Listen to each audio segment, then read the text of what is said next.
I দুষ্টু, কেমন আছিস রে দুষ্টু? তোকে তো কতদিন ধরে দেখি না রে দুষ্টু। তুমি শুনলে আরো অবাক হবা, তোমার জন্য একটা রোলেক্সের ঘড়ি নিয়ে আসতেছি। हमको हमें से चुरा लो। Hello hello, Dhaka Bangladesh, I am hacker. কথাটা বলতে গেলেই একটা খুব বাজে শোনাবে যে মেয়েদের কণ্ঠে ছেলেরা বলছে, আসলে এটা তো বলা ঠিক না। এগুলো হচ্ছে আমরা ডাক্তার এটা নিষেধ করে যে মেয়েদের কণ্ঠটা নেওয়া, কারণ মেয়েদের কণ্ঠটা একদম সফট, আমাদের কণ্ঠটা হাই স্কিল, মেয়েদেরটা হচ্ছে লো স্কিল।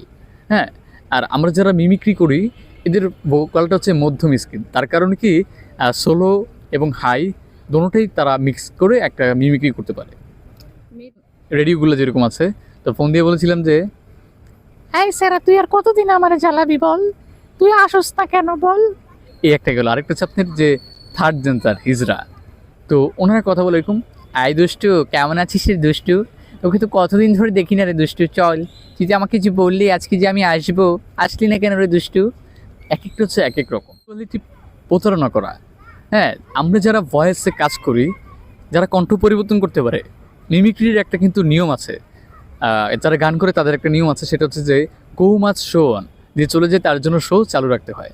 আর মিমিক্রি নিয়ম আছে যে নিশ্চয়ই কণ্ঠ পরিবর্তনকারী খুব ভয়ঙ্কর।